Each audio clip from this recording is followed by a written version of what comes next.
సదాశివసమారంభాం వ్యాసశంకరమధ్యమాం అస్మదాచార్యపర్యంతాం వందే గురుపరంపరాం.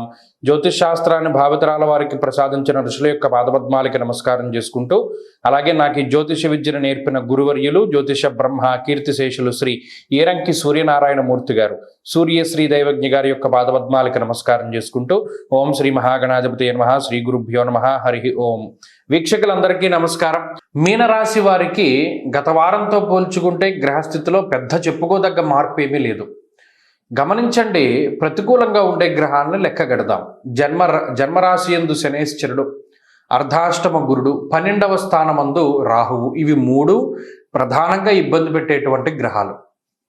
చంద్రబలం ఈ వారంలో పూర్తిగా కనబడడం లేదు, వారం చివరిలో మాత్రమే చంద్రబలం కనబడుతూ ఉన్నది.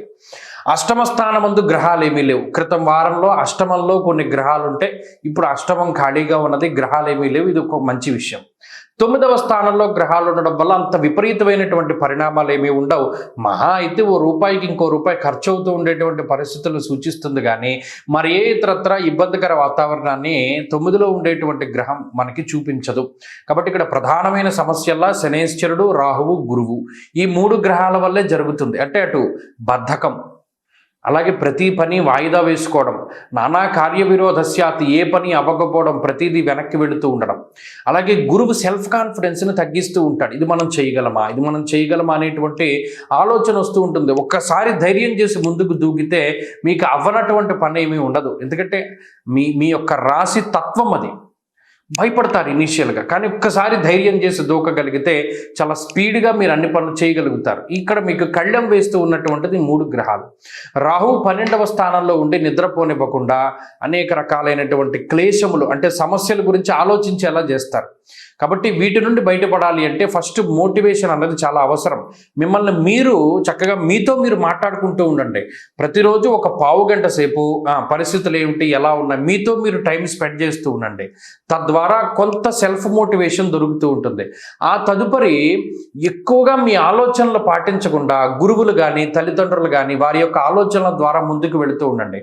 ఏదైనా ఒక పని చేయవలసి వచ్చినప్పుడు మీ సొంత నిర్ణయాన్ని తీసుకోకుండా ఎవరి సహాయాన్నైనా అర్థించండి. అంటే మనం ఎలా వెళ్ళొచ్చా ముందుకి, అంటే మళ్ళా మిమ్మల్ని లోకుగా చూసేటువంటి వారితో కాకుండా ఏదైనా మీ మంచి కోరుకునేటువంటి వారిని సంప్రదించండి. ఇలా ఈ గ్రహస్థితిని ముందుకు తీసుకెళ్ళచ్చు. అలాగే బద్ధకాన్ని వదిలిపెట్టాలి. ప్రత్యేకించి ప్రతిరోజు ఆంజనేయ స్వామి వారి సింధూరాన్ని ధారణ చేయాలి.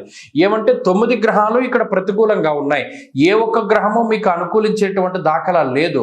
అలాంటప్పుడు గ్రహస్థితిని కొంచెం పక్కన పెట్టి మీకు మీరుగా మోటివేషన్ తీసుకుని దైవ బలాన్ని ఆసరాగా చేసుకుని ముందుకు నడిస్తే మంచి ఫలితాలు సంప్రాప్తమవుతాయి.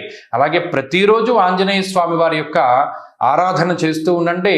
శనివారం శివాలయానికి వెళ్ళి దీపం పెట్టండి, మంచి ఫలితాలు సంప్రాప్తమవుతాయి.